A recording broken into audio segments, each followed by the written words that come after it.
Ligne droite. Très haut, il y a une place pour nos idées. Vue de haut. Alors, il y a une semaine, l'Arménie célébrait les 30 ans de son indépendance, une victoire face à l'URSS. Et il y a 2 jours, l'Arménie fêtait un anniversaire plus douloureux. Le début, le 27 septembre, de la seconde guerre du Haut-Karabakh face à l'Azerbaïdjan. Et nous avons 2 invités aujourd'hui qui ont un point commun finalement. Tous 2 ont choisi de parler de l'Arménie à travers l'art. L'art, les dessins des enfants, et le théâtre, l'oralité, un spectacle.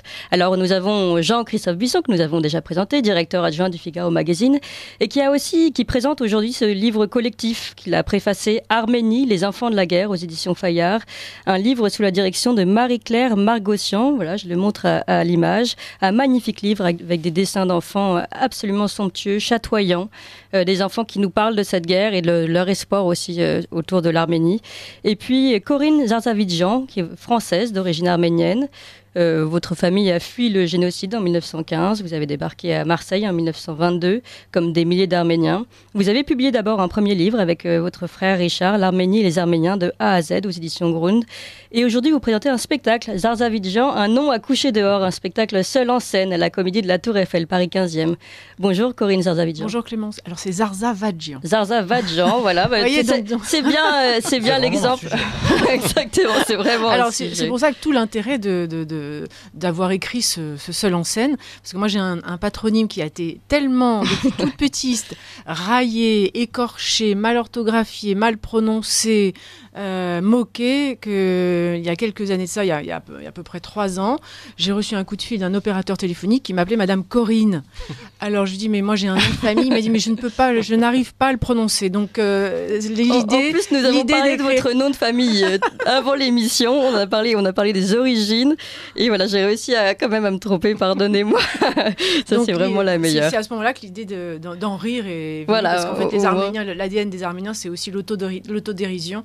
Et c'est pour ça que j'ai écrit Zarzavadjian, un nom à coucher dehors. C'est ce qu'on m'a dit depuis toute petite. Et même en entretien de recrutement, j'ai eu droit à tout. Et même encore aujourd'hui. Et Jean-Christophe Buisson, vous publiez aussi un article dans le Figaro. N'oublions pas le Karabakh arménien, 1 an après la guerre. Qu'est-ce que vous voulez nous rappeler justement dans cet article ? Que la situation est loin d'être apaisée, même si sur le papier, il y a eu, évidemment, les combats ont cessé, les combats principaux, qui ont fait plusieurs milliers de morts des 2 côtés, à la fois chez les Azéris et chez les Arméniens. Mais la situation est gelée depuis un cessez-le-feu qui n'est absolument pas respecté par les Azéris, puisque tous les jours, il y a des incursions à la fois dans le Karabakh, mais aussi dans l'Arménie, dans la République d'Arménie. Au moins aujourd'hui, 1 millier d'Azéris qui sont sur le territoire arménien. Il y a tous les jours des incidents de frontières parce qu'on est à 1000-2000 mètres d'altitude, c'est des petits villages, c'est des fermes isolées, donc d'un seul coup, il y a une avancée de quelques centaines de mètres et personne n'est là pour surveiller parce qu'il y a des centaines et des centaines de kilomètres de frontières que les 1980 soldats russes ne peuvent pas surveiller jour et nuit sur toute leur longueur.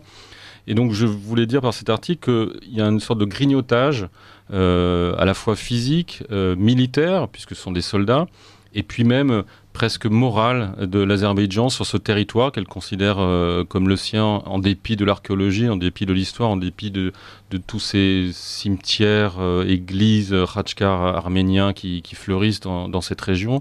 On établit à peu près à 4000 le nombre de bâtis chrétiens arméniens dans cette région, donc il prouve bien évidemment l'antériorité de la présence arménienne sur les Azéris qui sont arrivés, pour la plupart sont des gens arrivés du Caucase du Nord, chiites, et puis des Tatars de Crimée qui ont été repoussés quand l'armée russe quand les Russes au XVIIIe siècle sont un peu descendus vers le sud, et puis évidemment des Azéris de l'Iran.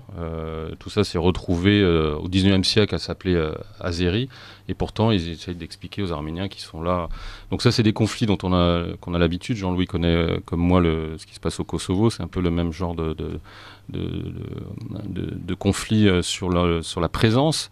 Mais en tout cas, aujourd'hui, le Karabakh est réduit à moins de 2000 km², donc c'est tout petit. Il y a encore 120 000 habitants, donc 30 000 ont été déplacés, ne sont pas revenus sur les 100 000 qui ont fui la guerre. Il y en a 70 000 qui sont revenus, mais il y en a 30 000 qui ne sont pas revenus. D'abord parce qu'il y a des territoires qui ont été récupérés par l'Azerbaïdjan, et ensuite parce que comment vivre dans une région, un pays qui est en permanence sous une menace. Il y a des tirs, il y a des snipers qui tirent en permanence sur les troupeaux, sur les maisons, pour insuffler une sorte de climat de terreur, de peur, de sorte que les gens s'en aillent. Évidemment, quand les gens seront partis, il n'y aura plus rien à protéger, plus personne à protéger. Et là, évidemment, l'idée, c'est qu'on peut entrer dans un territoire quand il est vierge. Alors, l'armée russe est présente, protège les habitants de l'Artsar, le nom arménien du Haut-Karabakh. Mais en théorie, ils sont là que pour 5 ans, selon le cessez-le-feu. Donc, rien n'est réglé, il n'y a toujours pas de statut. Alors que c'est un pays qui a déclaré indépendant en 91, avant l'Arménie d'ailleurs, avec l'idée au départ c'était de se rattacher à l'Arménie naturellement, mais les Azéris n'ont pas voulu ainsi. Donc tant que le statut ne sera pas réglé, tant que les prisonniers de guerre qui ont été capturés après le cessez-le-feu par l'Azerbaïdjan, plusieurs centaines, ne seront pas rendus, et il y en a encore des centaines, tant que tous les disparus n'auront pas été restitués, de la même façon il y en a encore quelques centaines, il y a des familles encore en Arménie ou en Artsar qui attendent des nouvelles de leur enfant, qui ne savent pas s'il est prisonnier, s'il est mort, s'il est disparu, eh bien, tant que tout ça ne sera pas réglé, en ce qui me concerne en tout cas, je continuerai à en parler tant que je peux, et je crois que les Arméniens continueront d'interpeller aussi bien le gouvernement français que l'Europe, que l'ONU, que le groupe de Minsk, que la Russie, que les États-Unis, pour que cette situation ne reste pas gelée éternellement. Jean-Louis Tremblay. Oui, alors je rappelle très brièvement ce qu'a été cette deuxième guerre du Haut-Karabakh, ou de l'Artsakh, comme les Arméniens appellent cette province, en référence à la 10e province du royaume d'Arménie, et donc à leur histoire. Nous avons donc une offensive généralisée de l'Azerbaïdjan qui commence il y a exactement 2 jours, son anniversaire, donc le 27 septembre, qui se termine le 8 novembre par une victoire totale de l'Azerbaïdjan due à plusieurs facteurs. Le premier étant le soutien de la Turquie, un soutien multiforme avec un état-major d'officiers généraux pour coordonner les opérations, un contingent de mercenaires, des djihadistes recrutés en Syrie ayant transité par la Turquie et envoyés au Karabakh, et enfin, surtout, dirais-je, des moyens technologiques et électroniques de la dernière génération. Et je pense aux drones, parce que cette guerre, nous avons connu la drôle de guerre, eux ont connu la drone de guerre, c'est-à-dire que cette guerre, en fait, a été gagnée par les drones, avec 2 types de drones, des drones turcs, fabriqués en Turquie, les Bayraktar, qui sont des drones assez classiques, avec une autonomie de 24 heures et 2 missiles équipés, mais surtout les drones israéliens, donc, qui s'appellent les Orbiter et les Harop, qui sont des drones kamikazes ou drones suicides. Les Américains ont toujours le sens de l'euphémisme militaire, appellent ça les loitering munitions, c'est-à-dire les munitions vagabondes. C'est-à-dire que ce sont des appareils qui tournent, et dès qu'ils ont repéré leur cible, fondent tel le faucon. Et comme ils ont une charge d'explosifs, ils explosent tout, jusqu'au char T-72 qui s'est produit. Ça, c'est quand même très spécifique, hein, ces drones. Alors, ces drones qui sont fabriqués par seulement 2 pays, hein, États-Unis et Israël, ont fait l'objet d'un contrat, c'est un long contrat, ça ne se vend pas du jour au lendemain, mais l'Azerbaïdjan, il se trouve que l'Azerbaïdjan fournit 40% des réserves de pétrole à Israël. Par conséquent, c'est un partenariat qui n'est pas purement militaire, mais qui est aussi stratégique pour Israël. Toujours est-il que l'Azerbaïdjan s'est présenté avec 250 drones. L'Arménie et le Haut-Karabakh, évidemment par définition, son pays jumeau, n'avaient que des moyens conventionnels. Et donc cette guerre a duré 44 jours. Et d'ailleurs, je crois, Jean-Christophe, qu'on l'appelle sur place la guerre de 44 jours. Oui, et juste une précision, c'est que ces drones kamikazes sont hors de prix. Ils coûtent très très cher. Et ça, c'est un point important, c'est que cette guerre a été gagnée aussi parce que l'Arménie est un pays très pauvre, qui n'a pas d'accès à la mer, qui a très peu de ressources naturelles, l'eau et un peu d'uranium, alors que l'Azerbaïdjan, comme vous l'avez signalé, c'est le gaz et le pétrole. Donc c'est énormément de moyens. Il avait de sacrés et donc alliés. des moyens d'acheter des drones kamikazes et surtout de les utiliser sans complexe, parce que parfois ils ont servi pour taper une petite unité de 3 ou 4 soldats arméniens, pas plus. Et ça coûte des millions. Tout à fait. Mais ils sont très très riches. Et je crois que le contrat avec l'une des deux, il existe 2 entreprises ayant fourni et fabriqué ces ces drones en Israël. L'un des deux contrats, seulement l'un des deux est de 5 milliards de dollars. Bon, l'Arménie n'a pas les moyens évidemment, mais étant producteur d'hydrocarbures, Bakou en a les moyens. Corinne Zarzavadja. Oui, moi je rajouterais que pour moi c'est même pas une guerre, quoi. C'est une boucherie. C'est une boucherie quand on voit une poignée de jeunes Arméniens qui ont combattu alors qu'ils n'étaient même pas formés. La veille ils étaient encore en train de faire de la créa sur leur ordinateur. 80% ont été âgés de 20 ans. Entre 17 et 22 ans. Et c'est cette jeunesse qui a été fauchée. Donc pour moi, c'est une boucherie. Quand on s'attaque avec les armées azéries, les armées turques, les djihadistes, les mercenaires syriens, pakistanais qui arrivent contre une poignée d'Arméniens, franchement, et puis en plus, ce qu'il faut noter aussi, c'est l'utilisation d'armes interdites. Les armes au phosphore, enfin, moi, il y a une chose que je ne comprends pas, c'est le silence assourdissant des pouvoirs publics, de l'OTAN, de toutes les institutions internationales, de voir ce silence assourdissant, tout simplement à cause des intérêts qu'ils ont les uns et les autres avec l'Azerbaïdjan, mais aussi avec la Turquie. Voilà, moi, c'est ça qui me choque énormément. Et pour moi, c'est pas une guerre, c'est une boucherie. Alors, il n'y a pas seulement, parce que je pense qu'il ne faut pas... bon, évidemment, chacun a des intérêts, la Turquie est membre de l'OTAN, et tout ça est imbriqué, mais il faut reconnaître que Bakou a bien choisi son tempo, dans la mesure où nous étions en pleine deuxième vague du Covid, et que finalement, ça occupait tous les esprits, et donc personne n'était prêt à intervenir. C'est un peu le syndrome. Comme en 1915. Oui, comme en 1915. Le moment était. Il y avait une autre occupation, c'était les élections américaines.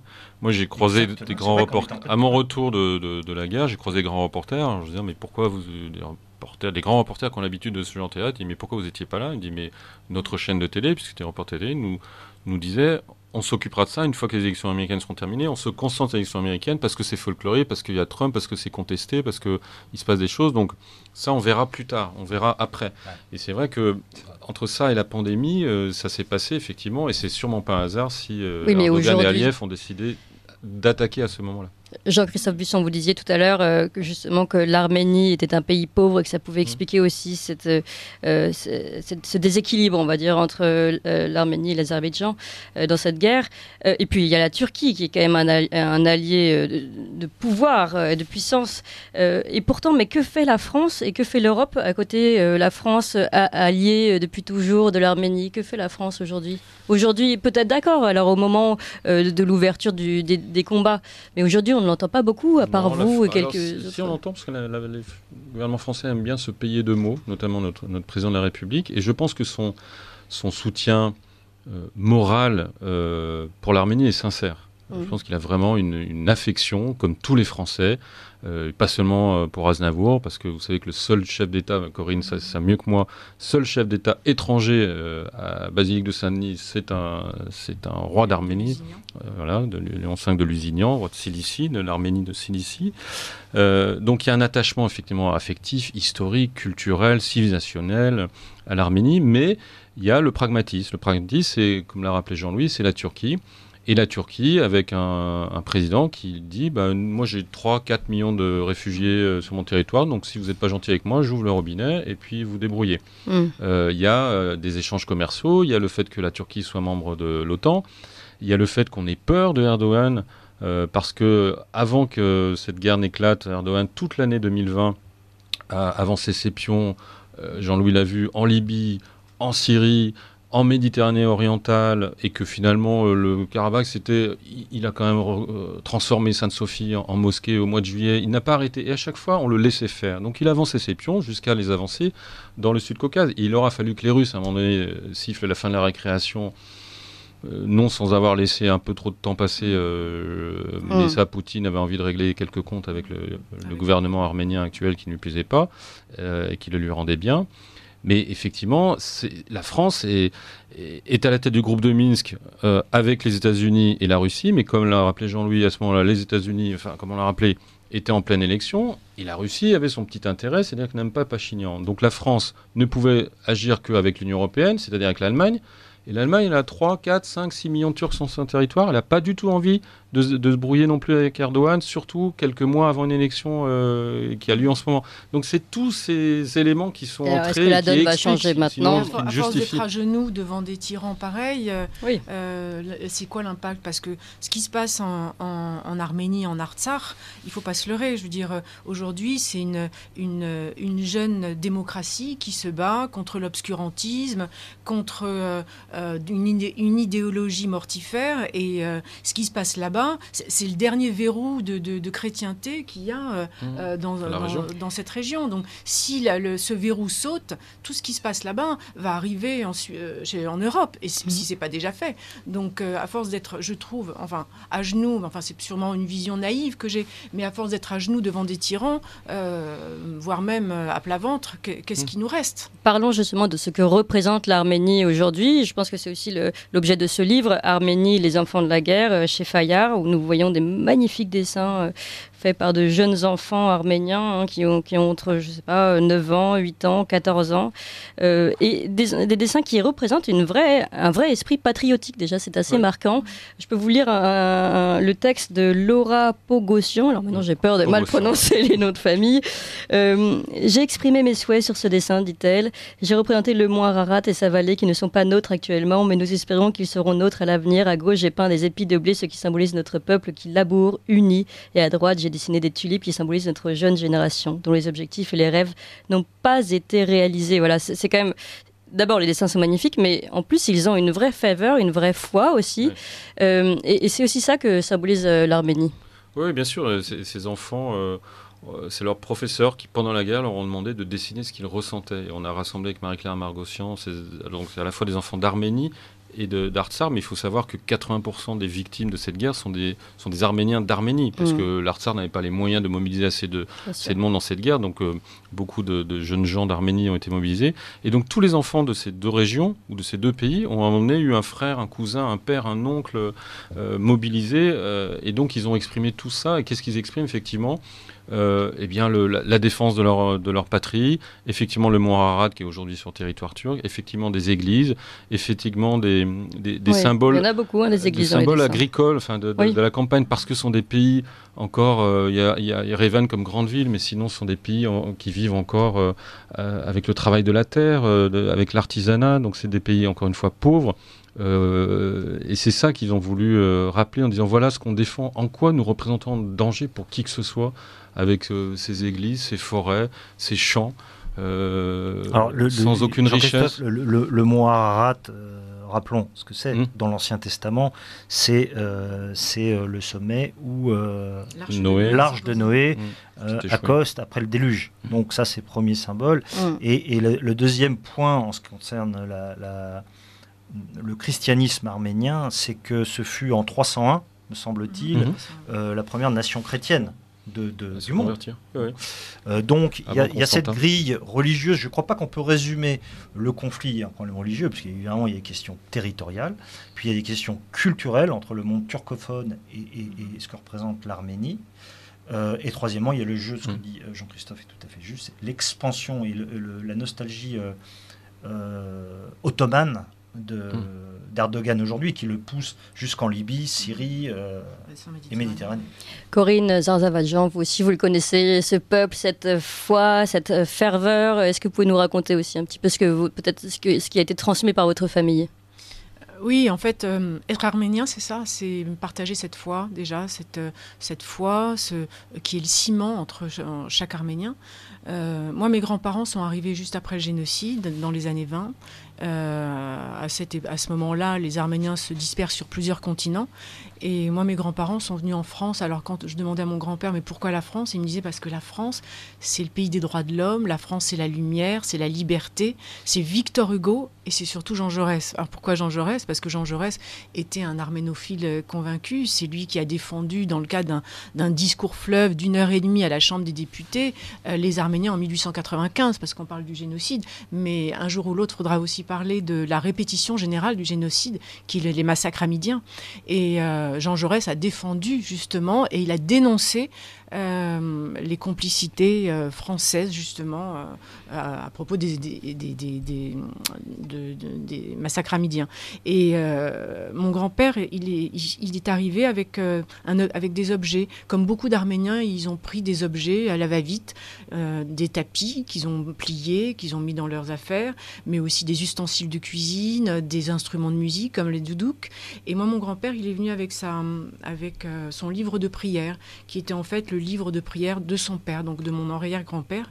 Et il a sauvé Voilà, nous l'avons sous les yeux, là. Vous pouvez le montrer d'ailleurs. Il a sauvé ce livre de prière. Un petit livre. Il a sauvé ce très livre abîmé. de prière qui était dans les mains de son père lorsqu'il a été massacré. Et cette très belle calligraphie arménienne. Oui. Alors, on pourra peut-être faire un lien avec le livre. Parce que ça, c'est l'élément, l'alphabet et la foi sont les deux éléments qui ont permis à l'Arménie de traverser les siècles, de survivre aux invasions perses, byzantines, mongoles, arabes, turcs, russes, parce qu'il y a cet alphabet de 405 par Mashtots, et puis cette conversion en 301, effectivement, ça a été les deux pieds de c'est cette avec identité. l'alphabet que les Arméniens ont commencé à écrire leur histoire. Et c'est la création de l'alphabet par leur Mashtots identité qui a permis de propager aussi la chrétienté. Et ce qui est intéressant, et qui peut faire le lien avec ce livre aussi, Arménie, les enfants de la guerre, on voit tout un tas d'Arméniens arrivés en France, donc français, qui parlent à ces jeunes Arméniens, sur le territoire arménien. Et on les sent justement encore très arméniens, encore très touchés par ce qui se passe là-bas, encore très patriotes. Oui, surtout des gens comme Pascal Légitimus ou Sophie Fontanelle, dont peu de gens savent qu'ils sont d'origine arménienne, leur mère est arménienne, et on voit leur attachement et leur identité. C'est quelque chose. C'est ça qui est extraordinaire. Il y a des débats en ce moment sur l'assimilation, sur l'intégration, mais le modèle d'assimilation en France, ce sont les Arméniens, qui sont plus français que les Français. Aznavour disait ça aussi. Et pourtant, ils ont cette identité arménienne indiscutable, qui vivent pleinement entre eux dans la communauté, tout en étant pleinement et en français. Et c'est ça que je trouve admirable. De Henri Verneuil. Achod Malakian. Quel nom plus français. Mais et d'ailleurs, sur les plateaux de... Qui a fait un film Maigrig. Sur les tournages, Henri Verneuil, Jean Gabin ne l'appelait jamais Henri Verneuil, il l'appelait l'Arménien, Malakian. Mais personne ne doute qu'Henri Verneuil soit un grand réalisateur français par ailleurs. Absolument. Voilà. D'ailleurs, je parle beaucoup de ces Arméniens, comme quoi on peut aimer son pays, la France, tout en restant fidèle à son identité. Et moi, je parle aussi de ça dans mon spectacle. Je parle de tous ces Arméniens, et notamment aussi Cher. Bien sûr. Qui s'appelait. Et vous êtes formidable parce que vous avez gardé votre nom arménien, mais vous prénommez Corinne, ce qui fera plaisir à certains. Oui, c'est ça, tout à fait. Nous ne nommerons pas. Et puis on va le rappeler, ce nom arménien, Zarzavadjan, Corinne Zarzavadjan, qui tient un spectacle en ce moment à la Comédie de la Tour Eiffel jusqu'à quand Jusqu'à fin octobre. Jusqu'à fin octobre, voilà, vous pouvez réserver sur comédietoureiffel.com. Et puis je rappelle les références de ce livre aussi, Arménie, les enfants de la guerre, avec la préface de Jean-Christophe Buisson qui était avec nous aujourd'hui. Merci aussi beaucoup Jean-Louis Tremblay. Je vous dis à la prochaine fois. Merci. Bientôt. 7h, 9h sur Radio Courtoisie, suivez la ligne droite.